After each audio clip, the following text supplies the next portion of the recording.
Bueno, ya estamos acá en el estudio de vuelta. Estoy con un tremendo invitado, te queremos agradecer. Marco Moreno, gracias por estar con nosotros. Primera vez acá en Emprendidos. Sí, no, muchas gracias a ti para conversar de muchos temas. Eh, Quiero partir por lo que está pasando hoy con el gobierno, en el sentido de cómo va a poder llegar a todos y quizás juntar esos votos para poder avanzar en su agenda, que es fundamental, ¿cierto?, para poder hacer los cambios que en algún momento se prometieron. Bueno, es un momento difícil para el gobierno, va a 14 meses de su Sí. administración, todavía le queda por delante más de 2 años y medio. Ujú. Y evidentemente, como tú dices, ha ido quedando demostrado que el gobierno no cuenta con una mayoría política. Esto quiere decir que no tiene los votos en el Congreso para poder aprobar los proyectos, las reformas que quiere impulsar. De hecho, ha tenido muchas dificultades para poder avanzar en esa dirección. Y en segundo lugar, después del plebiscito y después de la elección del 7 de mayo, también empezó a constatarse que tampoco tiene una mayoría social, ¿no? Claro. Porque el gobierno No solamente no político, solamente sino que política, también es no social. solamente los votos en el Congreso, Sí. sino que tampoco un apoyo importante en la sociedad. El gobierno sigue manteniendo el presidente un 30% de aprobación, más o menos en lo que sacó también en la votación del día 7 Sí, de mayo, sí. y por lo tanto ese es el voto duro, ¿no?, del presidente Boric y su gobierno. Pero evidentemente para gobernar necesitas más que eso, necesitas más apoyo en la sociedad y más apoyo en el Congreso. Y por lo tanto, la próxima semana, el martes próximo, el presidente tiene que dar su cuenta pública a la nación, Ujú. ¿no? Donde hace una rendición de cuenta de lo que ha hecho durante su primer año de mandato, y por lo tanto ahí tendrá que mostrar lo que se ha hecho, que no ha sido mucho por las razones que decíamos antes, y también anunciar un poco lo que podría ser las cuestiones que su gobierno quiere priorizar de aquí en adelante. Es muy importante que los ciudadanos sepamos dónde va a poner las prioridades del gobierno: reforma de Que pensiones. siguen siendo, Marco, de alguna manera siguen siendo las mismas, ¿no? Porque podemos decir, claro, Republicanos agarró la bandera, ¿cierto?, de la seguridad, cosa que en realidad es la bandera que todos deben llevar porque es lo que más nos importa hoy día a toda la ciudadanía. Pero también se debe llevar a cabo una reforma tributaria, ¿cierto? Las pensiones, la salud, que estamos en un momento muy complejo. Entonces, debe seguir avanzando en eso, ¿no? Se debe seguir concentrando en esa debe ser su mirada. Claro, los gobiernos tienen que sintonizar con las prioridades de las personas, ¿no? De quienes nos están viendo, por ejemplo, sus preocupaciones, como Sí. tú decías, los temas de orden público, seguridad, el tema con la migración descontrolada, el tema con la economía, ¿no? Son cuestiones que le preocupan a los chilenos y chilenas. Los gobiernos están permanentemente monitoreando la opinión pública a través de las encuestas, lo que se comenta en los espacios como este, por ejemplo, donde hay opiniones de la gente, y eso le permite al gobierno conformar una agenda, establecer sus prioridades.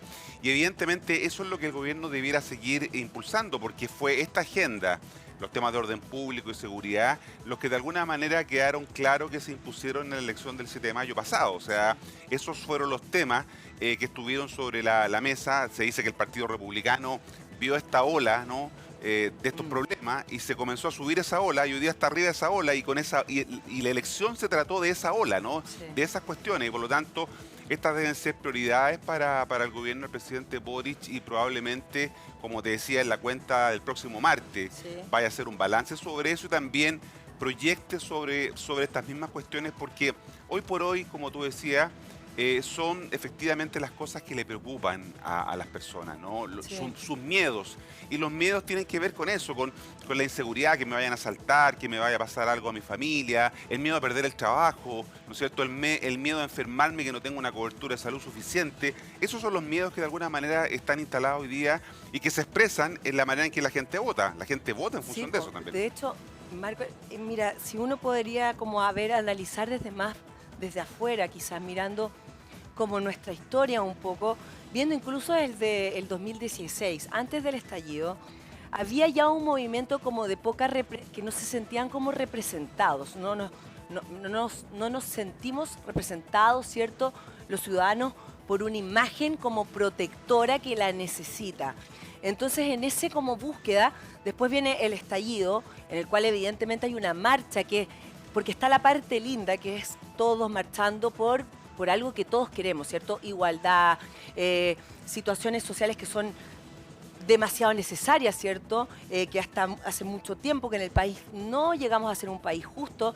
Entonces esos derechos y esa lucha, pero después confrontada con imágenes como el metro quemándose, entonces como que dice, ah, no, aquí algo malo está pasando. Entonces como que la gente vuelve a pedir un orden nuevamente después de eso. Entonces como que uno puede hacer una evaluación psicológica al respecto y quizá a través del miedo de que uno no se siente representado ni que los gobiernos toman con eficacia lo que uno necesita, no hacen las cosas con eficacia. Entonces ahí, a partir del miedo, republicano agarra la bandera y dice, bueno, y la gente dice, ellos no me van a solucionar el problema fundamental que tengo hoy día. ¿Lo ves un poco así? Sí, yo creo que tú aciertas cuando dices que veníamos arrastrando un problema de crisis de representación, es decir, Sí. yo no me siento representado por quienes me están gobernando, ¿no? En el Parlamento, en el Poder Ejecutivo, ya sea porque no me interpretan, ya sea porque no me escuchan, mis pareceres, mis miedos, ¿no es cierto? Sí. Y venía arrastrándose esa crisis de representación. Y eso se sumó entonces con que de alguna manera la gente expresó ese hartazgo, ¿no? Con un movimiento social como fue el estallido del 19 de octubre y lo que vino en adelante. La política, Carla, son cada vez más, la gente toma sus decisiones a partir de las emociones, ¿no? Sí. No la toma tanto aquí cerebralmente como uno podría pensar, que uno se informa, uno estudia, uno analiza. No, las políticas hoy día son básicamente sentimiento y emociones, ¿no? Así toma las decisiones la gente. Bueno, y a Entonces, veces cuando uno toma las decisiones así, comete errores. exactamente, pero porque de alguna manera la política se ha ido sentimentalizando. La política es hoy día fundamentalmente sentimientos y emociones. No es tan racional como uno esperaría que fuera la política. Las decisiones, la gente no toma decisiones en política racionales, sino que la toma en función de estos dos poderosos emociones y sentimientos. Y una de esas es el miedo. El miedo es una poderosa emoción, ¿no? Que te moviliza o te desmoviliza, Claro, ¿no? sí. El miedo, como te decía, a perder el trabajo, el miedo a enfermarme, el miedo a que me asalten en la calle, es probablemente lo que estuvo a la base de la decisión que tomó la gente el 7 de mayo pasado. No es que tengamos una marea rosa con gobierno de izquierda o una ola de derecha. Claro, no es de que- ideologías, no, es a la exactamente. eficiencia. Mira, Claro. de 12 elecciones que han habido en América Latina, no solo en Chile, de 12 elecciones, ¿no?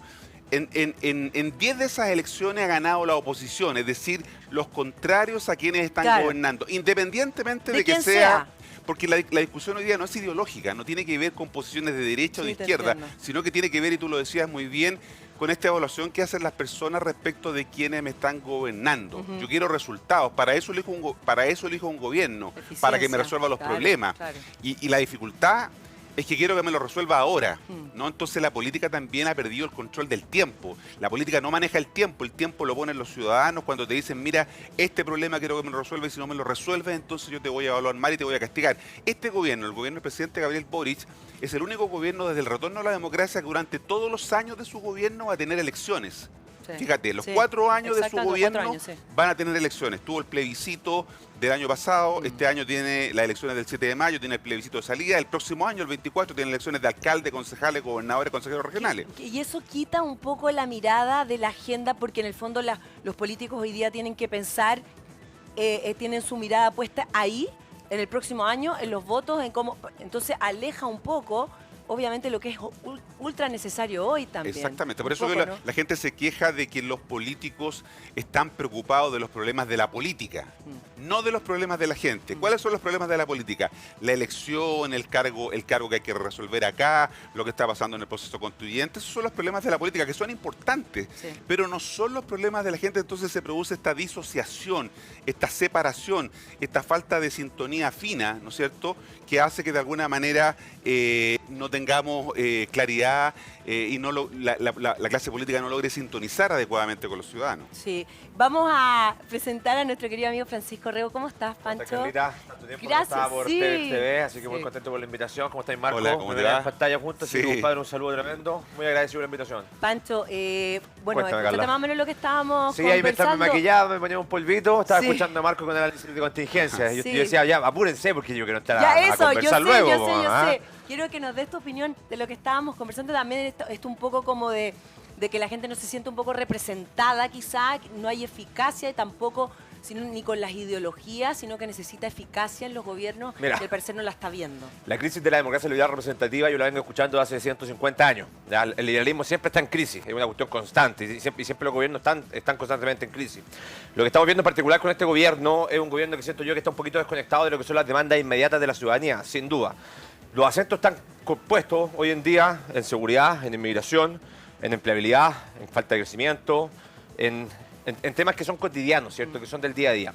Y la política efectivamente se trata de estar intentando resolver estas demandas que son de carácter ciudadana de la forma más efectiva posible, dentro de las posibilidades que te otorga un marco regulatorio como el que tenemos hoy día en Chile. Este gobierno yo siento que está un poquito desconectado de cuáles son esas demandas, y el mundo político en general también está desconectado porque estamos todos muy cegados en el tema constitucional. Y el momento constitucional ya pasó, ese momento ya dejó de estar presente, pero el mundo político insistió que había que modificar el texto constitucional. A mí hay una tesis en particular que me gusta mucho, yo creo que a Marco también le debe gustar, que es de Carlos Peña. Y yo siento que este proceso de descomposición social, de anomia cultural, no es nuevo. Es una cuestión que se viene dando hace bastante tiempo, años de arrastre. Y no es una legitimación solamente de los políticos, es una deslegitimación en su conjunto, del profesor, del carabinero, del policía de investigaciones, del alcalde, del concejal. En general, la sociedad ya no está legitimando las autoridades y eso pasa por el descrédito constante que han tenido estas últimas durante, no sé, desde que tengo su memoria. Yo tengo 36 años, entonces yo estaba haciendo memoria antes de llegar acá y decía, ¿cuáles hechos políticos han logrado generar incidencia en la agenda pública y que la ciudadanía se desconecte con su representante? Sí. ¿Qué se te viene a la cabeza al tiro? Penta, SQM. Todas las colisiones. Todas las colusiones, Sí, todas las ¿cierto? colusiones, sí. Entonces la gente empieza a desconfiar de sus políticos porque siente que no están solucionando los problemas reales y que se están dedicando simplemente a pelear entre dos grupos de poder para ver quién saca la mejor cuña. Y eso es lo que estamos viendo el último tiempo en una agudización de contradicciones que es bastante evidente. Este Consejo Constitucional que acabamos de elegir es una ratificación evidente de aquello. El centro político desaparece. Lo que es la antigua concertación desaparece, la apuesta que realiza el Partido por la Democracia, el Partido Radical y la Democracia Cristiana de competirle por fuera al mismo gobierno de que ellos son en parte miembros, fue una decisión política que los termina dejando con cero consejeros. Y no es que hayan retrocedido mucho, porque en la Convención Constitucional el PP tenía 2.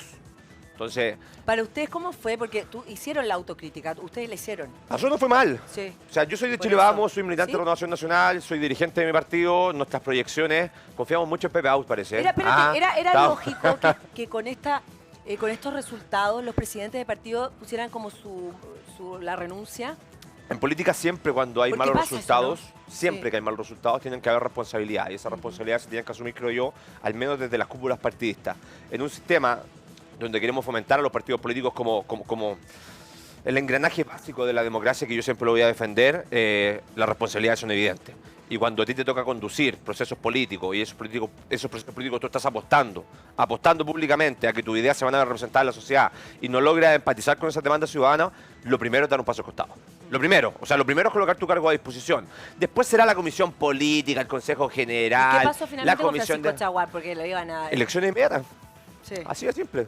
Elecciones inmediatas. No había ninguna otra posibilidad. Y hay convocadas elecciones para el día 19 de agosto, dentro de las cuales yo, lógicamente, estoy intentando lanzar una alternativa para conducir el partido en calidad de, bueno, ojalá sea de presidente. ¿Sí? Sí, pues. Fantástico, fantástico.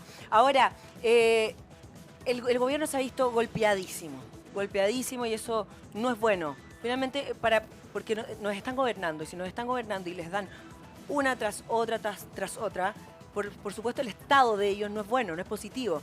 Entonces uno dice, ¿cuáles son las cosas que hoy día el gobierno debe hacer para poder avanzar? Lo que te decía en un principio, porque se lo planteaba a Marco, tiene que buscar aliados, tiene que hacer aliados, pero ¿en qué parte van a transar para tener esos aliados? Por ambos lados, digo yo, de tanto de derecha, de izquierda y de centro. ¿Cómo va a pasar eso? Bueno, los gobiernos tienen un programa, tienen un plan, ¿no? Y podrían tener control de eso, pero lo que no tienen control es sobre las circunstancias que les puedan permitir llevar adelante ese plan, ese proyecto de gobierno. Y la administración del presidente Boric se enfrentó a un hecho indesmentible que es la realidad, ¿no? Al final del día, decía Perón, la única verdad es la realidad, ¿no? Es la realidad de los hechos, lo que te hace que tú cambies, que tomes decisiones. Eso llevó al presidente a digamos, asumir de que otra cosa es con guitarra, que gobernar es una tarea compleja, conflictiva, que no basta solo con tener una idea de cómo hacerlo, porque tú necesitas, como lo decíamos antes, mayorías políticas para poder concretar eso, ¿no? Tú necesitas del apoyo en el Congreso de parlamentarios, además de los tuyos, Lógico. los otros que te Claro. puedan apoyar en una iniciativa, y al gobierno le ha faltado esa construcción de mayorías, porque los ciudadanos eligieron a Boric presidente, pero eligieron un Congreso distinto al gobierno, ¿no? Y de eso se trata la construcción de gobernabilidad, de que tú puedas generar acuerdos que te permitan construir apoyos o darle viabilidad a tu proyecto, ¿no? El gobierno ha tenido problemas durante el primer año en hacer eso, ¿no? Tuvo dificultades, partió con una posición quizá un poco muy desde arriba, ¿no es cierto? Muy soberbia, como se ha dicho, no ignorando lo que pasaba con la realidad, pero poco a poco la realidad le fue demostrando, como tú decías, con estos golpes de realidad, con estos baños de realidad, el plebiscito, las dificultades para aprobar en el Congreso alguna reforma, le fue demostrando que evidentemente para poder conseguir algo de ahora en adelante, para poder tener viabilidad, va a tener que llegar a acuerdo. Lo que eran sus líneas rojas, el gobierno las está corriendo, ¿no? Porque no puede tener esas líneas rojas, porque tiene que llegar a acuerdo con la oposición, por ejemplo, para el tema de la reforma tributaria, ¿no? Con la que tuvo dificultades porque no logró aprobar la idea de legislar hace unos meses atrás. Va a tener que hacer lo mismo respecto de la reforma de pensiones, que son de las dos reformas más importantes que el gobierno quiere dejar como su legado. Sí. Vamos a ver si eso se concreta, y por lo tanto va a tener que hacer en los 2 años y medio que le quedan con elecciones de por medio, que aquí hay una dificultad, porque hay un plebiscito en diciembre, el 17 de diciembre, hay elecciones en octubre del próximo año de alcaldes, concejales, gobernadores, consejeros regionales, y hay elecciones parlamentarias y presidenciales del 2025. Por eso te decía, un ciclo electoral muy intenso que obliga al gobierno a tener que estar mirando también cómo los ciudadanos van a evaluarlo, porque en cada una de esas elecciones los ciudadanos evalúan a quien está gobernando. Entonces, es una tarea difícil para el gobierno construir mayorías políticas y mayorías sociales. Tiene que salir del nicho en el que hoy día está, y vamos a ver cómo lo hace. Sí, aparte ha recibido también ataques de del mismo oficialismo también. Ha sido bien complejo lo que se ha vivido estos días, y escuchaba a Pancho Vidal también que decía que lo más importante ahora era que se juntara. Pues sí, pero por eso te lo digo, porque me encanta, es para tirar algo para que contestes, Pancho Rego. Mira, tan importante como analizar un gobierno en la práctica, porque efectivamente el principal problema que tiene la política siempre es la realidad, es analizar los programas de gobierno. Y cada gobierno quiere imponerle un sello propio a su administración. Si tú pensáis desde 1990 hasta la fecha, el gobierno del presidente Elwin tenía súper claro su legado. Su legado era derechos humanos, justicia y reparación. Ese fue su eslogan. Si tú pensáis en el gobierno de Eduardo Frei, el gobierno de Eduardo Frei se planteó una meta que era superación de la pobreza. Ese fue su eslogan. El gobierno de Ricardo Lagos era Chile país desarrollado. La meta 2030, llegar a ser un país desarrollado. Después estamos con los gobiernos transformadores de Michelle Bachelet, el de Piñera un poquito más desdibujado. Pero este gobierno en particular se plantea antes de la elección, o el Frente Amplio al menos, como un movimiento disruptivo dentro de la política que viene del mundo universitario, que se crea en la Universidad de Chile, en la Universidad Católica, que es heredero histórico de la zurda, que es un movimiento de izquierda, de aquellos que hicieron política en la universidad cuando se podía hacer política a finales de la época de los 80. Entonces es un movimiento que llegó con un concepto bien claro, que era la transformación. Transformación es la revolución, ¿ya? Que fue un poquito lo que vivimos desde el 2019 en adelante con el intento de modificar la institucionalidad chilena. Este es un gobierno que se declara abiertamente transformador de la institucionalidad, y eso es lo que ha planteado desde un principio. Cuando tú ves la composición que tiene el Congreso de la República hoy en día, y te ponía a analizar los 155 diputados o los 50 senadores, quédate con el Senado, ¿ya? Porque la Cámara de Diputados siempre es un poquito más líquida, la Cámara de Diputados siempre un poquito más difícil, ya. El nivel de la Cámara de Diputados no es muy bueno. Aquí estamos con cosas. Esa es la verdad hoy en día. El Senado siempre ha sido más dialogante, el Senado siempre ha sido más de acuerdo, el Senado siempre ha sido más representativo de la realidad nacional y de las regiones, por el sistema de elección mismo de los senadores. Recordemos que nosotros tomamos una decisión política cuando modificamos la elección del Senado de decir acá las regiones tienen que estar representadas. Porque pese a que Santiago tiene 8 millones de habitantes, 9 millones de habitantes, no sabemos cuántos somos realmente porque tenemos un problemita con la inmigración. Pero 8 millones de chilenos que estamos viviendo en Santiago te eligen 5 senadores. El resto de la mitad de Chile vive en regiones y te elige 45 senadores. Es una decisión de carácter política, ¿cierto? Pero eso es lo que permite es que la voz de la región esté mucho mejor representada en el Congreso de la República, en particular en el Senado. El gobierno, ¿tú sabes cuántos senadores tiene? El gobierno. Sí, ¿cuántos son? 2 de la Federación Regionalista Verde Social, 2 del Partido Comunista, uno de Revolución Democrática, que es el senador Latorre, y una senadora independiente, que es Fabiola Campillay, pero que corrió por fuera. Son 6 senadores. Sí. Ahí tú tienes que empezar a conjugar después con socialismo democrático, para ver cuánto te puede poner el Partido Socialista. Y digamos que Fidel Espinosa y Juan Luis Castro no son los senadores más disciplinados con el gobierno. En particular Fidel Espinosa, que lo único que quiere todos los días es tener una foto de Giorgio Jackson y tirarle dardo para ver cuándo lo puede sacar del gobierno. Eso es así, es cosa de escuchar las declaraciones de Fidel Espinosa. O sea, no hay día en que Fidel Espinosa no se despierte y diga que Giorgio Jackson es lo peor que existe en política. ¿Ah? Y es básicamente porque estos muchachos del Frente Amplio, revolucionarios, transformadores, lo que buscaban era pasar por sobre todo el legado de los últimos 30 años, que precisamente construyó la Concertación. Los mejores 30 años de la historia de este país, en todos los índices de superación, desde la pobreza hasta por ejemplo, la mortalidad infantil. Son los mejores índices en toda materia. Este gobierno no tiene los votos. Es más, en el Senado hay 23 senadores que son de Chile Vamos y 2 senadores que son de Republicano, Carmen Gloria y el Rojo Edward. Entonces, si tú quieres construir mayoría, lo primero que tienes que hacer es entender que tienes que conversar con gente que no piensa como tú. Sí. Y que somos bien críticos del gobierno, si nosotros lo vamos a hacer. Y vamos a hacer una oposición bastante dura. Y a mí no me gusta cuando nosotros como oposición caemos en las mismas mañas políticas con las que el Frente Amplio llegó al gobierno. El Frente Amplio llegó al gobierno desestabilizando el gobierno de Piñera. Y lo llegó haciendo, interponiendo 11 acusaciones constitucionales en su momento, que es la mayor cantidad de acusaciones constitucionales que se presentan en un gobierno. Nos acusaron al presidente de la República 2 veces. Nos sacaron al ministro de Interior Chadwick. Acusaron al ministro Raúl Figueroa por querer abrir los colegios. Ese era el nivel de estos muchachos que querían llegar a cambiarlo todo. La mejor forma de graficar a estos muchachitos del Frente Amplio es la frase de Giorgio Jackson. Nuestra estándar, nuestra escala de valores y principios dista mucho de las generaciones que nos antecedieron. Nosotros somos mejores. Nosotros vamos a cambiar la política de fondo. Bueno, que eso como desde una mirada de decir ya que uno es mejor que otros, ya desde ahí ya está, yo creo que ahí hay un error. Hay una soberbia. Gigantesco, una soberbia muy grande. Hay una superioridad moral. Que no la puede tener nadie. Y hay una inexperiencia. Si cuando tú analizas lo que está pasando en el interior del gobierno entre socialismo democrático, que es un poquito, no la Concertación, es un poquito más el corazón de la nueva mayoría, ¿ya? Un poquito más transformador. Y por otro lado tenía Pro Dignidad, más el Partido Comunista. Claramente los que saben gobernar ahí son los muchachos de la Concertación. Son los muchachos de la nueva mayoría. Es el PPD, por eso Carolina Toá, por eso Carlos Montes, por eso Manuel Monsalve, son los que están apalancando este gobierno. Ahora, sí. En cambio, los que no sabían gobernar eran los muchachos del Frente Amplio. Sí. Y como muy bien le dijo Osa en su momento, antes de salir del gobierno, y le dejó una guitarra al presidente de la República en su despacho, y dice, otra cosa con guitarra. Y el presidente Valle que le ha costado entenderlo, porque se ha pegado hartos porrazos. Si lo del tobogán es bastante gráfico, un presidente que está atrapado en sus propias ideas. No, y tiene que conversar con los que no pensamos como él, porque la ciudadanía hoy en día está empatizando no con el discurso transformador, no con el discurso revolucionario, no con el discurso de partir de cero, no con el discurso de pasar por sobre los 30 años. Pero lo ideal, Pancho, en el fondo es empezar a escuchar y ver esas conversaciones y esos diálogos, porque igual esta conversación que ya la hemos tenido varias veces, ¿cierto? Carlos, yo me desperté de los hoy día en la mañana y de todo. Igualmente también creo que tiene que salir, o sea, todos debemos aportar, ¿me entiendes? Como que ya desde el aporte y ya no desde... Porque el ataque permanente es lo que ha hecho también al pueblo equivocarse al votar. ¿Me entiendes? Porque no creo que los republicanos sea realmente lo que nos representa a todos.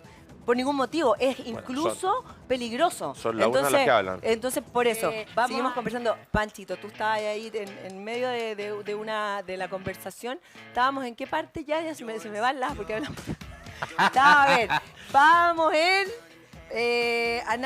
análisis de lo que significa, vamos a ir directo, lo que significa para ustedes también republicanos.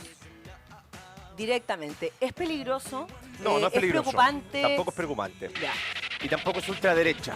¿Ya? En Chile, conceptualmente e históricamente, no existe la ultraderecha. Hay ciertos criterios básicos que todos los partidos políticos tienen que respetar para no poder ser catalogados de ultra.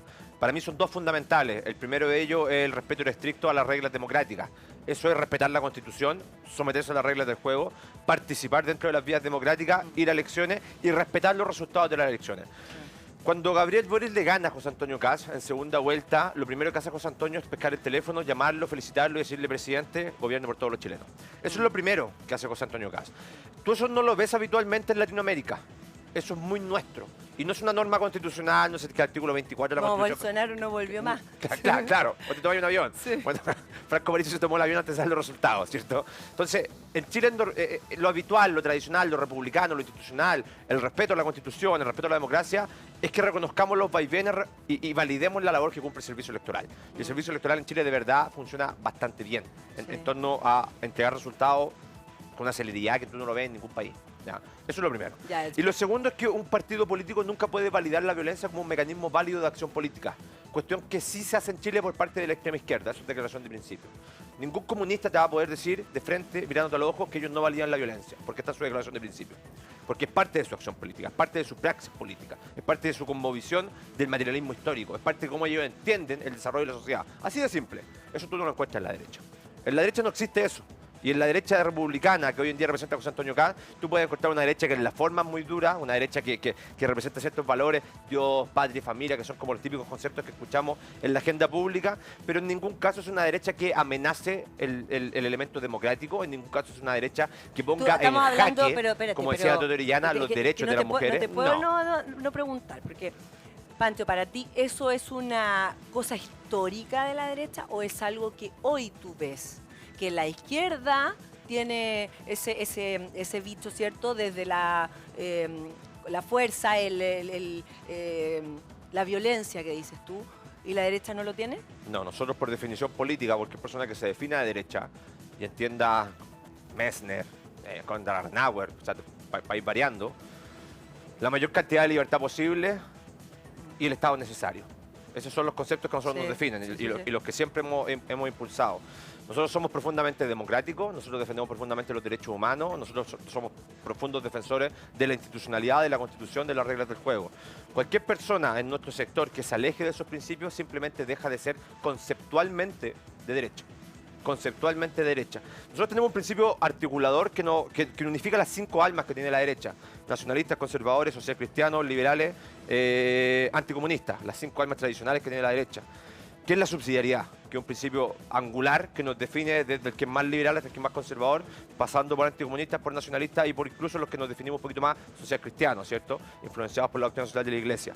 Persona, familia, cuerpo intermedio, Estado al servicio de la persona. Si tú defiendes un Estado interventor o un Estado potente, un Estado totalitario, amigo, tú no eres de derecha. Si tú no entiendes que se parte de la concepción de la sociedad desde la dignidad del ser humano, sus derechos humanos, la ley natural, el respeto a principios universales que están con anterioridad a la existencia misma del Estado, amigo, usted no es de derecha. Si a usted le gustan esos modelos totalitarios y le gusta que los militares estén en el poder, bueno, usted se podrá definir autocrático, usted se podrá definir totalitario, usted se podrá definir autoritario. Pero nosotros los que somos de derecha por definición conceptual, no creemos en eso. Y yo no veo a ningún miembro del Partido Republicano planteando abiertamente cuestiones que vayan contra la subsidiariedad, contra la persona, contra la familia como núcleo fundamental de la sociedad, contra la autonomía de los cuerpos intermedios y contra un Estado al servicio de la persona. Entonces, para mí eso es fundamental. Es que nosotros tenemos concepciones que son de carácter valórica y eso implica defender la vida desde la concepción hasta su muerte. Así de simple. Entonces, eso a mí no me hace ser más o menos de derecha. Podéis tú tener una discusión respecto de cuál es la visión que tiene una persona que es católica de derecha respecto a una persona que no es católica de derecha. O tú puedes tener visiones respecto de lo que es un liberal clásico o un liberal igualitario. Pero los principios que nos unifican como sector político son la subsidiariedad. Así de simple. Y por eso cuando tú revisas la declaración de principios de republicanos, de Bópoli, de Renovación Nacional, de la UDI, o te vayas incluso a lo que era la actuación política de Sergio Noflejarpa o Andrea Lamas con el Movimiento de Unión Nacional, o te vayas al Partido Nacional de 1966, o te vayas al Partido Conservador, al Partido Liberal, tú vas a encontrar lo mismo en nosotros. Siempre vas a encontrar la misma defensa de ideas. Y de hecho, nuestra declaración de principios de los partidos actuales, todos hablan de economía social de mercado, cáchate. Todos. Sí, porque son nuestra idea. Sí, en ese punto yo creo que sí. Marco, ¿tú cuál es tu opinión con respecto que no hayamos tenido deslices del tiempo de esa otra cosa? Que por eso que ese es el punto que no quiero de verdad porque me empieza a dar calor, pero como que igualmente hay situaciones que son tan que pasaron en nuestra historia cosas tan fuertes que a mí me cuesta un poco, quizá porque soy todavía mucho mayor que tú. No creo. Desapegarme de un poco de esa sensación que tiene Chile igualmente, de los abusos, del dolor, de lo que se vivió en este país. Y es así, y eso uno no lo puede dejar atrás.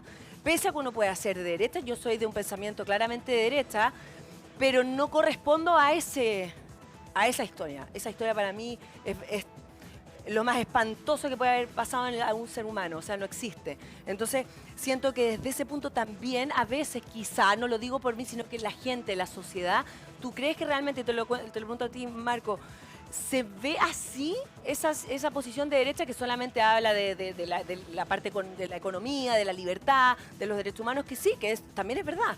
Pero ¿cómo lo ves tú un poco? Bueno, estamos en un fenómeno de creciente polarización, no ideológica, sino que un tipo de polarización distinta que algunos llaman la polarización afectiva, es decir, esto de ellos contra nosotros, sí. ¿no? Y eso Schmittiana. ha ido, claro, eso ha ido abriendo una grieta que no se cierra, ¿no? Muchos dicen que la división del plebiscito de septiembre del año pasado entre el rechazo y el apruebo podría ser algo que se comienza a mantener. De hecho, la elección del 7 de mayo se mantuvo algo de eso. De hecho, Chile estuvo dividido desde 1988 hasta el año 2000 más o menos también por el plebiscito del sí y el no. Eso se llamaba el clivaje, la división que había. Sí. Y de alguna manera eso da cuenta también de un fenómeno nuevo. Tú y Francisco lo decía. No conocemos muy bien y por lo tanto no hay que aplicar etiquetas tradicionales para este tipo de movimientos como republicanos. En Argentina hay otro que se llama Libertarios, que tienen un diputado también, Milei, que es muy polémico, que incluso quiere terminar con... Es tan liberal que quiere terminar con el Banco Central. Parisi se estaba juntando con Milei. Claro, entonces de alguna manera eso... Porque tenía anarcocapitalista por un lado y por otro lado tenía minarquista. Un anarcocapitalista lo que está planteando en la actualidad es que el mercado se regula solo, en una concepción clásica volviendo muchos años atrás, mientras que un minarquista dice el Estado lo más chiquito posible, sobre todo preocupado en seguridad. Nosotros no tenemos problema con el Estado, al menos la derecha tradicionalista de este país. Sí, pero lo que yo digo es que son movimientos que no estamos comprendiendo todavía muy claramente. El Partido Republicano en la elección del 2021 sacó el 10% de los votos y hoy día sacó sobre el 30% de los votos, 3,5 millones de votos. Sí. O sea, hay una cantidad de personas que primero entraron a votar porque el voto era obligatorio, que no habían votado nunca, ¿no? No sabemos muy bien cómo se comporta esa gente, pero sí lo que sabemos es que no se comporta ideológicamente. No es gente que vota derecha o izquierda, sino que vota, como comentábamos antes, en función de si el gobierno lo hace bien o mal. Por eso evalúa a la gente. Entonces, esa cantidad de electores, 4 o 5 millones nuevos que entraron a votar, todavía no tenemos muy claro cómo se están comportando, ¿no? Son ciudadanos, tú decías angustiados, parece. Angustiados, desde enojado. Angustia, votante angustiado. Votante angustiado. Yo también diría que la angustia te lleva a tomar muy malas decisiones. La angustia te pone en el miedo. Miedo. Entonces tú, por lo que necesito ahora, no piensas en el más allá, sino que ahora, porque si no, es como muy difícil de explicar lo que pasa. También tenemos una ciudadanía que, además de angustiada, que es intermitente, o sea, que se activa políticamente cuando hay algo que los moviliza, ¿no?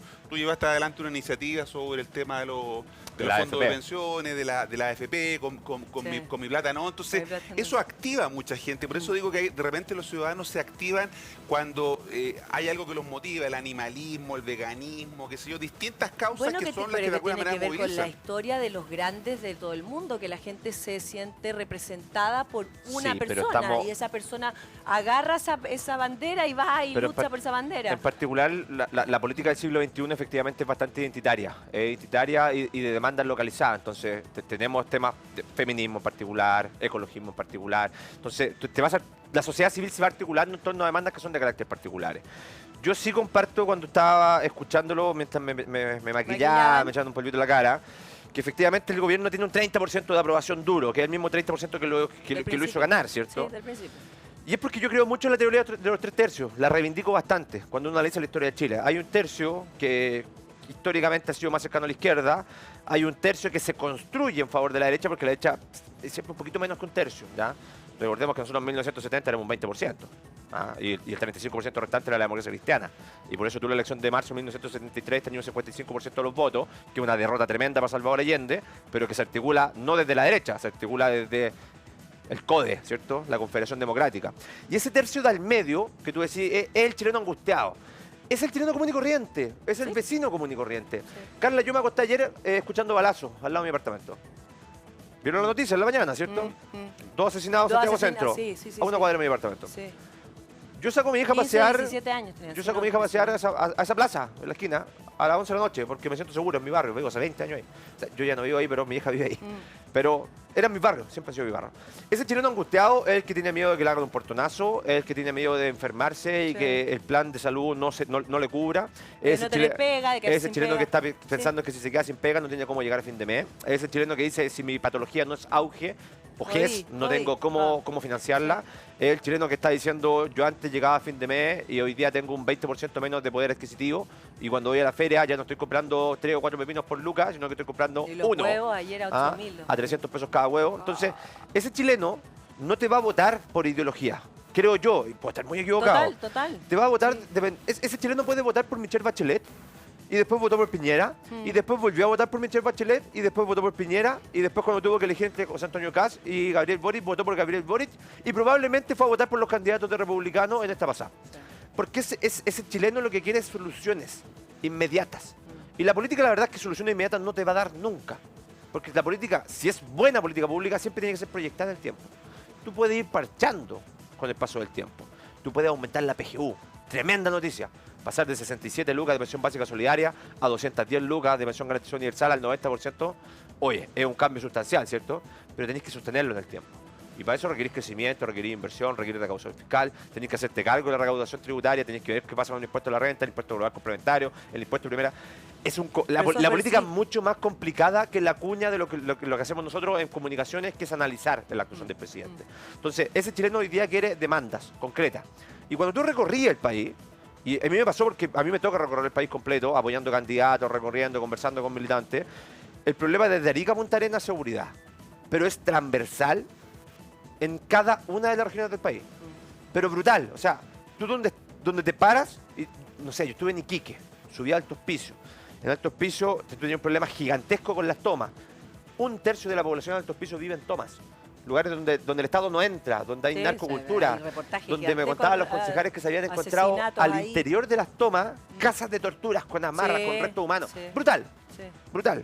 Y después está ahí la Araucanía y la gente está con miedo porque le pueden matar a un familiar que está trabajando en el campo o que te quemen tu terreno. Entonces, hoy el tema que se tomó la agenda pública fue seguridad y hay que asumirlo. Es el tema que está instalado en la agenda pública. Y el gobierno, lamentablemente, siento yo, con esto cierro, Marco, no ha sido muy claro en esa materia. Y el presidente se comprometió a 31 proyectos de ley. 31 proyectos de ley, de los cuales 12 tenía que presentarlo él. Han pasado 90 días y el gobierno no ha presentado ninguno. Ninguno. No, por eso que yo coincido con ese punto respecto de que tenemos una ciudadanía cada vez más exigente, ¿no? Una ciudadanía más también decepcionada de la gestión pública, y por eso que vota de la forma que lo estamos viendo, que nos parece raro, y por eso se habla de la teoría del péndulo democrático, que vamos de la izquierda a la derecha. Yo tengo mis dudas que sea tan así, porque en realidad la gente vota en función de lo que comentábamos recién, de cómo lo está haciendo el gobierno. Por eso que yo te decía antes, en América Latina quienes están ganando es la oposición, ¿no? O sea, independientemente de que esté ganando. Sea el gobierno, Ahora, eso tiene un problema, porque cuando tú solo apuestas a hacer oposición, lo que haces es esperar que te toque gobernar. Me quedo tranquilo esperando que me toque, que pasen los 4 años. No se llega nunca a una respuesta. Y entonces nunca trato de ser alternativa, sino que lo único que apuesto es a la alternancia, ¿no? No quiero ser, me quedo tranquilo esperando que ya me va a tocar a mí, y después cuando estos gobiernen, los otros van a hacer lo mismo, ¿no? Esperando y van a esperar. Eso no es bueno para la democracia, porque cuando tú eres oposición, tienes que también demostrar capacidad de que puede ser una alternativa de gobierno, mostrando qué es lo que vas a hacer, qué cosas propones, pero las oposiciones hoy día no están mostrando eso, y es una dificultad. Yo creo que sí, yo ahí veo un matiz bastante grave. Cuando se elige la Convención Constitucional y de esos 155 convencionales, 117 son de centro-izquierda, no, son 8 de centro-izquierda, y el resto son todos de izquierda, las declaraciones que se instalaron en la agenda pública fueron las de Daniel Stingo. Acá la música la ponemos nosotros, el grande del acuerdo lo ponemos nosotros, si la derecha quiere conversar, venga para acá. Cuando se elige el Consejo Constitucional y la derecha obtiene 2/3, que no es tan relevante, lo importante eran 3/5, pero obtiene 2/3, y eso porque en un momento estuviste acá y ahora estás acá, y eso es evidente. Entonces, puede gustarte o no gustarte la teoría del péndulo, pero efectivamente la gente va variando mucho hoy en día en la votación.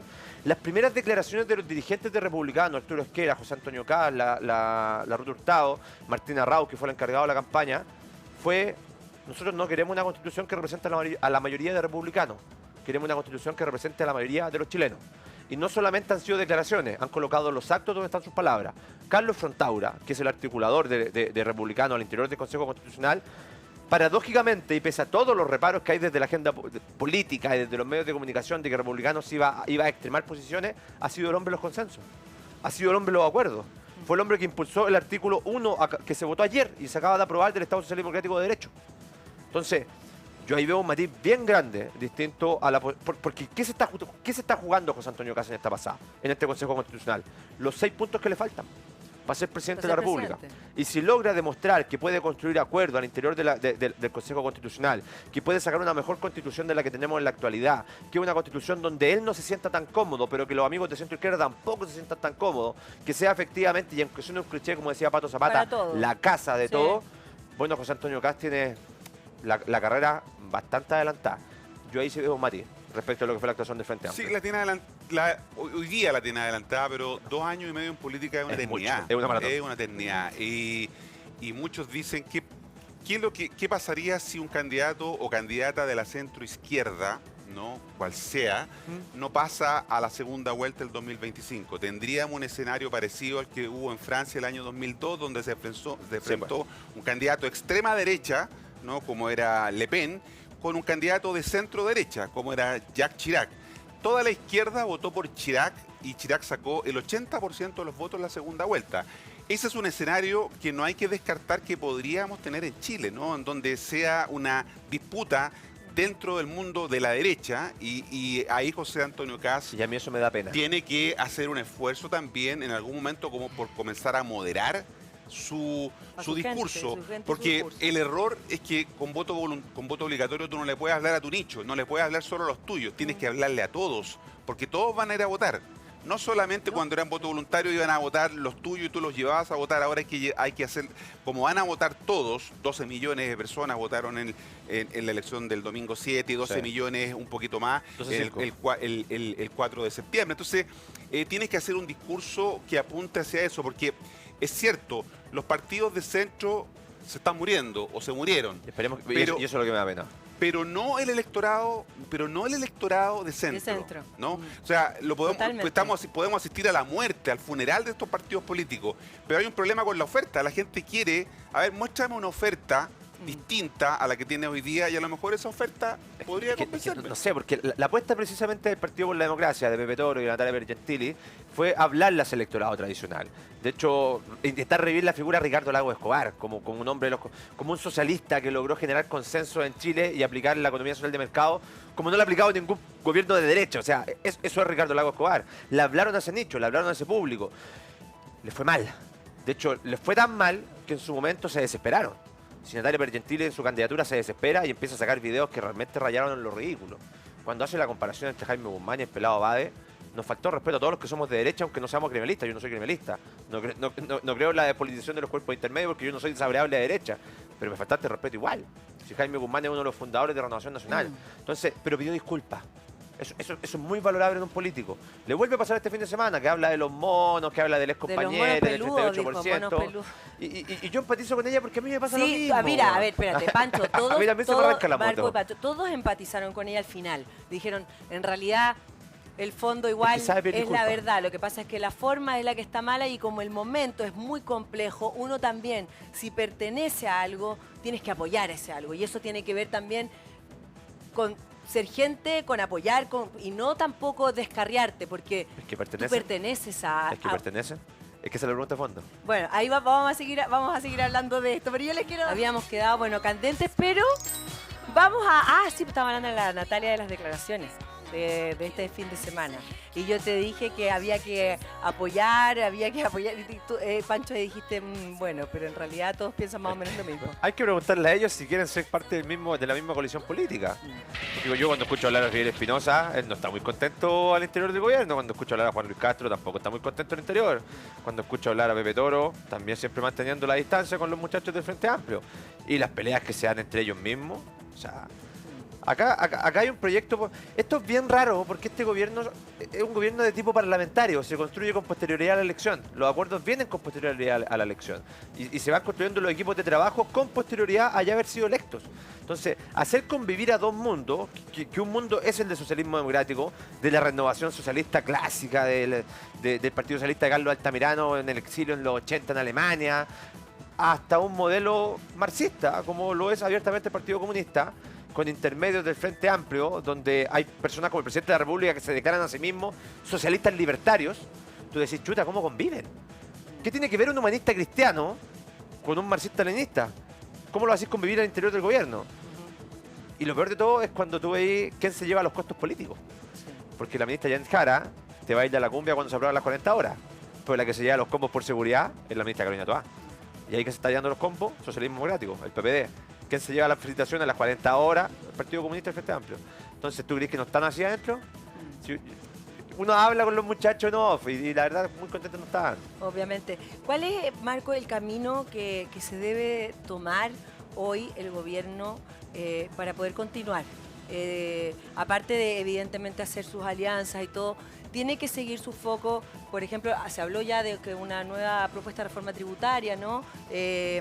¿Esas cosas se pueden hacer finalmente? ¿Van a resultar? ¿Van a salir? ¿O es imposible como hoy día está con todos sus votos en contra y con esta dificultad de poder gobernar? Bueno, hay algunos temas que el gobierno debiera tratarlos, intentar construir sobre ellos la idea de que son necesarios acuerdos de Estado y no solamente de un gobierno. Por ejemplo, el tema de la seguridad, ¿no? Lamentablemente se cayó la mesa de seguridad producto del tema de los indultos a fines del año pasado, pero era una buena idea. Fíjate que las veces que en Chile se han puesto de acuerdo el Estado con la sociedad civil, con los actores privados, se ha podido avanzar. Y el mejor caso de eso es la estrategia contra la superación de la pobreza. A comienzos de los 90 hubo un acuerdo amplio en la sociedad chilena que vamos a combatir la pobreza, ¿no? Independientemente del gobierno, se van a seguir manteniendo ciertas políticas públicas que apunten a esa dirección. Y eso permitió en 20 años reducir la pobreza de una manera significativa en Chile, ¿no? Esa estrategia de reducción de la pobreza fue producto de un gran acuerdo nacional, un gran entendimiento entre los distintos actores. Me imagino yo que el tema de la seguridad, por ejemplo, debiera ser y estar dentro de esa categoría. También respecto a lo que lo que se quiere hacer sobre pensiones. Las pensiones son un problema que preocupa mucho a la gente, especialmente los que están cerca de ese momento de jubilar, pero también los que vendrán más adelante. Entonces, son de las cuestiones que el gobierno tendría que tratar de construir en torno a ellos ciertos consensos. Le cuesta, ¿no? Porque tenían esta visión de intentar imponer un programa, ¿no es cierto? Pero programa que ya hoy día se hace difícil, ¿no? O quizás imposible llevarlo adelante, y por lo tanto lo que va a tener que buscar son ese tipo de acuerdos. Pero el problema es que hay diferencias al interior del gobierno, cuesta ponerse de acuerdo, cuesta procesar las diferencias, ¿no? Pero evidentemente la única posibilidad que tiene el gobierno es promover este tipo de acuerdos siempre y cuando la oposición esté dispuesta también a eso, porque como te decía antes, la oposición, no solo en Chile, sino que en América Latina y en el mundo en general, lo que hace es esperar que le toque gobernar, quienes están siendo oposición. Entonces, eso dificulta el poder llegar a algún tipo de entendimiento. Ahora, nosotros lo que vimos en el Congreso es que al menos los votos han estado disponibles para todos y cada uno de los proyectos de seguridad. Todos. La mesa de negociación que había respecto al tema seguridad, donde estaban sentados los distintos actores, servía única y exclusivamente para que las dos almas del gobierno pudieran conversar entre ellas y para que el socialismo democrático le pudiera explicar a los muchachos del Frente Amplio que la seguridad también dependía de tener herramientas legítimas para Carabineros para poder aplicar el Estado de Derecho. Ellos hablan de represión y todo eso. Y esa es la verdad, porque todos los proyectos de seguridad que se han votado en la Cámara y en el Senado han contado con todos nuestros votos. Todos. Cierto, en materias donde republicanos han querido hacer puntos políticos, como por ejemplo fue la ley de Retamal respecto al artículo 6 y 7, lo que era la legítima defensa privilegiada, porque ellos consideran que era menos garantista de lo que ellos buscaban. Yo creo que era al contrario, de hecho termina siendo más garantista de lo que estaba al principio y mucho más genérica y menos taxativa. Pero ese es un tema jurídico, legal, pero en general los votos de la derecha siempre están para los temas de seguridad. El programa que tiene este gobierno, o ese programa transformador, es un programa que no lo va a poder cumplir. Y eso hay que ser bien sincero con la gente. Ese programa que ellos impusieron es un programa que partía de falacias. Cuando el presidente de la República en su programa plantea que va a poder condonar el CAE en su gobierno, está mintiendo. Y hoy en día dicen que no es prioridad. Eso fue una mentira. Cuando el presidente de la República en su plan de gobierno decía que el transporte público en Chile iba a ser gratuito, eso es una mentira. Es una mentira. Y era imposible. Entonces, el presidente, lamentablemente, con su grupo político, generaron sobreexpectativas en la población que van más allá de lo que ellos pueden cumplir. Y cuando tú vas a temas que son de Estado, como dice Marco, como por ejemplo una reforma de pensiones, vamos a tener legítimas diferencias. Porque nosotros vamos a seguir impulsando que la solidaridad de un sistema de pensiones se realice a través de impuestos generales. Y ellos van a seguir insistiendo en que la solidaridad para ellos consiste en meterle la mano en el bolsillo a los trabajadores formales por ser los trabajadores informales. Y ahí nosotros vamos a tener una discusión profunda respecto a ese 6% adicional. Y vamos a ver en qué términos se puede negociar.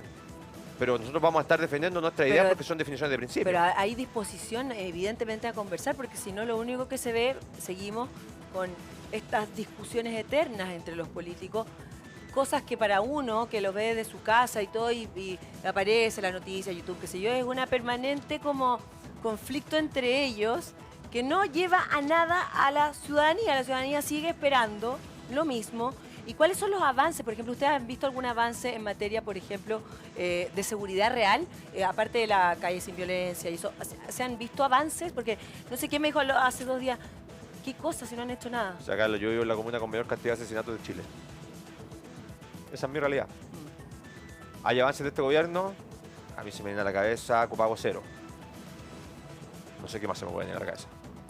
No, bueno, está la estrategia nacional del litio, ¿no? Es una buena idea esta alianza público-privada para explotar el litio, que es un mineral no metálico que es muy importante. Hoy día estamos en el ciclo del litio y es una buena decisión del gobierno, no solamente que se le pague un arriendo por explotar el litio, sino que también que el gobierno entre, o el Estado de Chile, más que el gobierno, habla que del Estado de Chile, el Estado de Chile entre también al negocio también de la explotación del litio. Sin conocerlo bien, igualmente. Sí, por eso que el Estado... Nunca haber explotado.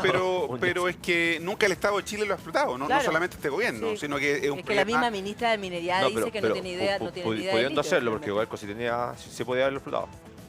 No tiene los conocimientos, que es distinto. Pero claro, no tiene el conocimiento. Entonces, por eso habla de una alianza y me parece que eso es razonable, ¿no? Que es una Pero es eso, una Marco, buena no es lo noticia. que hay. Hoy día, finalmente, los privados son los que pueden explotar, porque ellos son los que tienen las lucas para poder invertir, y el variable. Estado no las tiene, o sea, cero pero es muy posibilidad de variable. poder...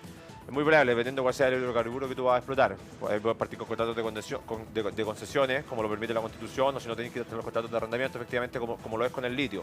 El litio te generó $5.000 millones adicionales en el presupuesto de la Nación, que fue el excedente 7 veces más de lo esperado. claro, que te permitió moverte un poquito más con mayor holgura, ¿cierto? A mí no me gusta la estrategia nacional del litio. No me gusta, entonces ahí vamos a tener discrepancias. Entonces, si no somos capaces de ponernos de acuerdo en esa estrategia, ¿qué otro logro yo le veo al gobierno? Bueno, vamos a tener que esperar la cuenta que va a dar el presidente sí. el próximo martes, donde va a tener que dar a conocer lo que viene, ¿no? Pero lo que ha hecho fundamentalmente, primero, ¿no? Es que lo que ha hecho ya es una, está malo, es una, porque es una lo que ha hecho. cuenta, es el objetivo de la cuenta, Sí. ¿no? Rendir cuenta a la Rendir nación cuenta. respecto de lo que se ha hecho durante un año, ¿no? El gobierno no tuvo la Y cuenta del año proyectar. pasado, era cosas que iba a hacer, porque no tenía nada Sí, que hacer, se había recién exacto. asumido. Entonces, ahora va a tener que mostrar algo y los ciudadanos van a evaluar en función de eso que el gobierno muestre. Resultado es la palabra que encumbra aún de un gobierno y por lo tanto vamos a poner atención a lo que se diga en esa cuenta respecto de lo que se ha hecho y también, aunque no es subjetivo, pero que pueda delinear algunas cosas respecto a lo que se va a comprometer hacia adelante, Como por ¿no? ejemplo, que lo que pasará con salud. Por ejemplo, con el tema de, claro, qué sé yo, la construcción de hospitales, que son cosas que probablemente no se alcancen a hacer en un gobierno, ¿no? Si también, yo te decía antes, la política ha perdido el control del tiempo, la política no maneja el tiempo, los tiempos los ponen otros actores, ¿no? Y de alguna manera ese es un elemento que es clave, porque los políticos no pueden comprometerse a mucho porque no manejan los tiempos en que las cosas se van a poder realizar, ¿no? O sea, las cifras no son buenas. Tú estás en una inflación de 9.9. Estás hoy en día con Crecimiento 90... cero este año. O sea, 0,3. Ah. 0,3. Las proyecciones del Fondo Monetario Internacional para los países de Latinoamérica es de un crecimiento de 2.8. Nosotros no vamos a estar ni cerca de eso. Estamos con una tasa de desempleo que cuando asumió Gabriel Boric era de 7.5, hoy día está en 8.8. Tú estás con 900.000 personas desempleadas y a eso suma de todos los ninis que no están buscando pega. O sea, podría llegar con facilidad a 1 millón de personas desempleadas y al alza. Tú estás con 126.000 empleos menos en el sector privado. Estás con 94.000 empleos nuevos en el sector público a un costo de millones de dólares. Entonces, las cifras macroeconómicas no te están acompañando. Y eso es grave, porque finalmente lo que más le llega al chileno común y corriente es la pega. Claro. Y cuando el chileno va cambiando de opiniones, es cuando dice, no hay pega, sí hay pega. Me alcanza para llegar a fin de mes, no me alcanza para llegar a fin de mes. Estoy yendo a la feria, iba con 10 lucas, antes compraba esto. Ahora voy con 10 lucas, compro la mitad. Voy al supermercado, me doy cuenta que los precios están muy altos. Eso es lo que va persiguiendo la gente. Entonces, cambiar esa tendencia sería ideal, porque sería una política de Estado. Y Marco lo decía, en los 90 nos pusimos de acuerdo, sobre todo los gobiernos de la concertación, con lo que era en su momento Chile Vamos, para poder superar la pobreza. Pero tu tasa de crecimiento de 1987 a 1998 era del 8.5%. O sea, nosotros no crecemos al 8.5% desde esa época. Nuestras tasas de crecimiento son de, con suerte, un 2.2, 2.3, cuando estamos bien. La proyección de América Latina es de 2.8. Tú puedes solventar todas estas demandas sociales en lo que se ha denominado los derechos sociales como mejor salud, mejor educación, mejor vivienda, mejor pensiones. Tú tienes un déficit habitacional de 650.000 viviendas y este gobierno se comprometió a entregar 260.000. No ha entregado ni 30.000 en su primer año de gobierno. Tenemos 2.2 millones de personas en lista de espera. 350. Y la ISAPRE amenazando quiebra. Y la ISAPRE amenazando quiebra, pero tampoco que digamos una defensa corporativa de la ISAPRE. No, absolutamente. Tienen que pagar y hay que cumplir los fallos de la justicia. El fallo. Pagar. Las pensiones hoy en día están en un piso mínimo garantizado universal de 210.000 pesos con un compromiso de llegar a 250.000 pesos. Pero tu carga tributaria hoy en día te dice que el Estado recauda más por IVA que por impuesto a la renta. Si nos queremos ser realmente responsables desde el mundo de la política, de ver cómo construimos estos derechos que ha otorgado el Estado, pues nos veamos las cargas tributarias. Y eso ningún político lo ha planteado en la actualidad. Si nos queremos hacer cargo de las pensiones y mejorarlas, bueno, hablemos los temas de fondo. Y digamos a la ciudadanía que hay que aumentar la edad de jubilación, que hay que aumentar la tasa de cotización. Digámosle eso a la ciudadanía. Pero yo no he escuchado a ningún político diciendo eso. En cuanto a la postura del gobierno en relación al fallo de la Corte Suprema frente a las ISAPRES, ¿no? Esta postura del gobierno incluso el presidente de decir, bueno, ahora yo estoy dispuesto a escuchar propuestas y de las mismas ISAPRES. ¿Tiene una lógica eso, esperar que las mismas ISAPRES, que son los que tienen que pagar, le hagan una contraoferta? Si Marco me lo permite, te lo puedo explicar en 30 segundos. Dale. Hay dos proyectos corriendo en el Congreso, ya, después del fallo de la Corte Suprema, que viene a ratificar el fallo del Tribunal Constitucional. El fallo del gobierno lo que dice es, señor ISAPRE, cada una de ustedes, de forma individual, en el plazo de 6 meses, presénteme a mí un plan, porque yo con ese plan voy a llamar a un comité de expertos que le voy a dar 6 meses más para que ellos vean si ese plan se puede cumplir. Si ese comité de expertos me da el visto bueno, yo como superintendencia de salud, en 30 días te digo, aprobado. Usted me va a pagar de tal forma. Eso sí se aprueba el plan que está planteando el gobierno. El plan que se aprobó en el Congreso, que lo presentó Matías Walker con la Jimena Rincón, con Chaguán y un par de senadores más de Chile Vamos, hace 5 meses, porque no reacciona al plan del gobierno.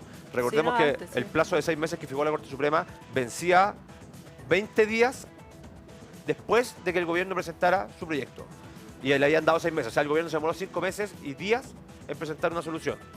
El plan que plantean los senadores de oposición en este caso es decir, paguemos la deuda porque hay que pagar la deuda, hay que respetar los fallos de tribunales. Efectivamente, las tablas de factores no se aplicaron de la forma correcta. Uno puede criticar a Sergio Muñoz por generar jurisprudencia nueva y crear ley, pero eso es otro tema. Pero los fallos se cumplen, ¿ya? También podéis criticar el efecto expansivo de un fallo de tribunales, que yo no sé de dónde lo sacaron, pero da lo mismo, tenéis que cumplir el fallo de tribunales, ¿cierto?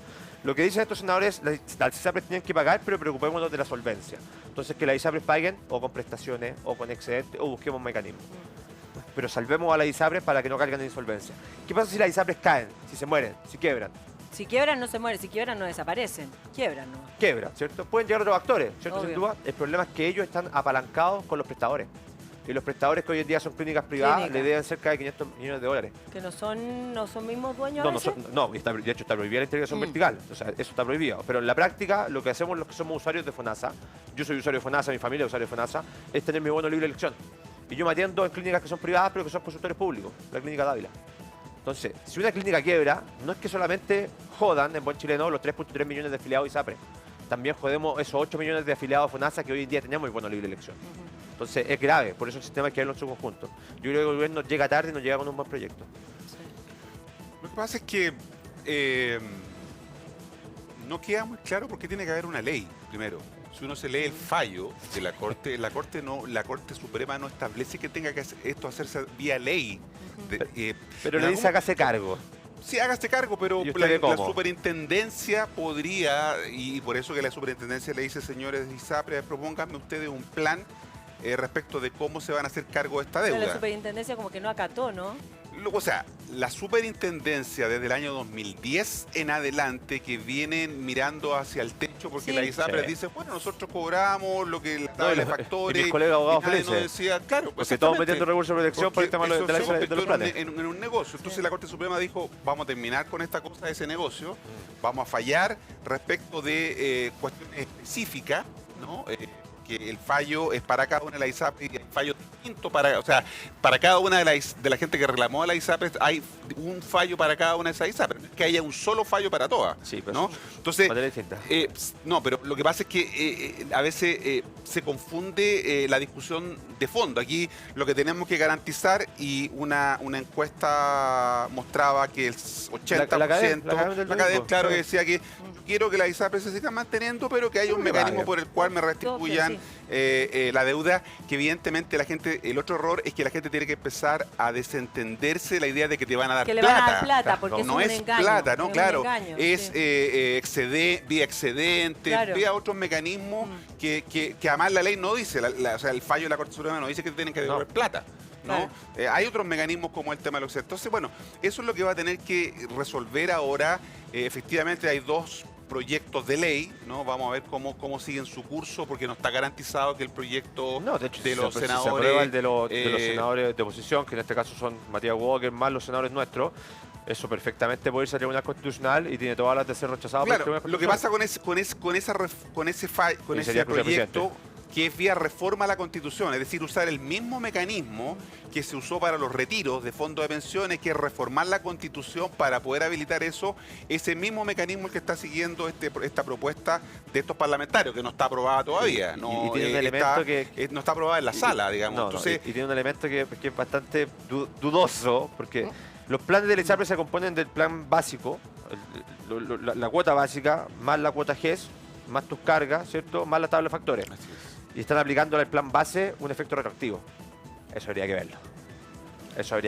Claro. Entonces, bueno, esa es la confusión que hay con este tema. Debiera aclararse la próxima semana. A lo mejor algo dice el presidente en su cuenta del próximo martes respecto... Debiese decir algo. Claro, porque resulta que el gobierno ahí trató de meter el tema de fortalecimiento de FONASA, ¿no? Y eso generó un poco de ruido. Sí.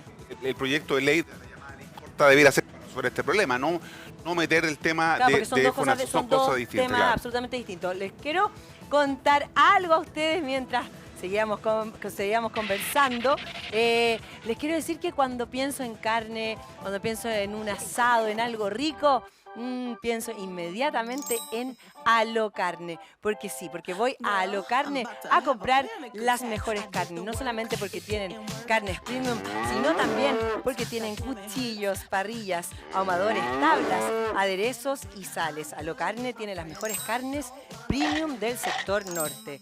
Lomo vetado, liso, entraña, punta de ganso, cordero, conejo y mucho más. Podrás encontrarlos en sus dos locales, Lampa y Batuco. También puedes encontrarlos en sus redes sociales, @alocarne y en alocarne.cl.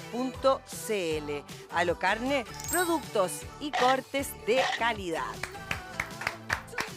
Gracias a Alocarne que está con nosotros. Bueno, sí, lo que estábamos hablando antes de irnos ahí a hablar de lo rico de Alocarne, que son dos temas distintos. En el fondo, una cosa es la FONASA, otra cosa es el tema de lo que se tiene que resolver, ¿cierto? En relación a este fallo y que las ISAPRES en el fondo tengan que... Y lo otro que hablábamos ayer, fíjate, con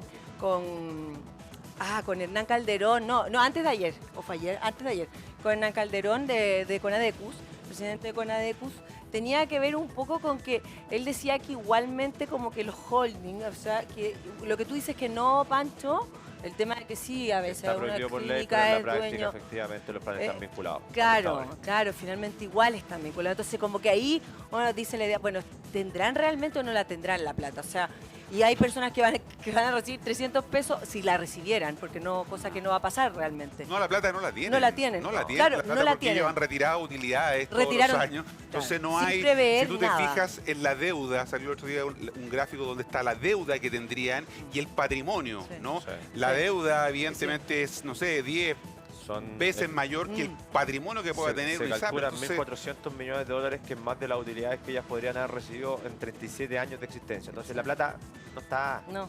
No está. Mm, Así de simple. sí. es que el fallo, insisto, no habla de que tengan que devolver en plata. No. Habla, ¿no es cierto?, de los mecanismos que existen, y el mecanismo hoy día es vía excedente. Mm. ¿No? Tú vas a tener una cuenta donde te van a descontar, qué sé yo, por los exámenes, Claro. o te vas a tener consultas Ahora, gratis yo 2 escuchaba- veces al año, no sé. Acá te podemos poner muy creativo. Yo escuchaba hasta emitamos acciones. Ah, sí, el tema de las acciones, y claro. el capitalismo se llama popular. acciones. Y que los cotizantes de cada una de estas ISAPRES pasen a ser dueñas de porcentajes donde pueden ir retirando utilidad con el paso del tiempo. Pero no sabemos, porque acá los que tienen que tomar la decisión política son efectivamente los parlamentarios, pero desde la iniciativa exclusiva del presidente de la República. O sea, el presidente el que tiene que decir hoy en día, mira, esta es la solución. Y esto es lo que queremos.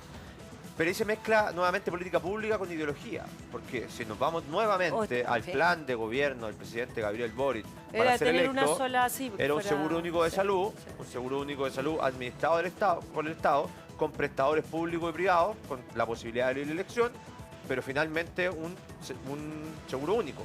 Y ese seguro único, desde el momento en que es administrado por el Estado, es monopólico. Porque el Estado, por definición, es monopólico. No hay dos FONASAs, no hay dos IPS, no hay dos leyes auge. El Estado siempre que está es uno, no hay dos Chile Atiende. Entonces, en su ideología política estaba dejar caer la ISAPRE y lo había dicho públicamente. Entonces, ¿qué está diciendo la gente hoy en día? Yo soy afiliado a ISAPRE, somos 3.3 millones de chilenos, yo tengo preexistencia. ¿A dónde me voy a meter? Si eso es lo que está viendo el cotizante común y corriente. Te pongo ejemplo.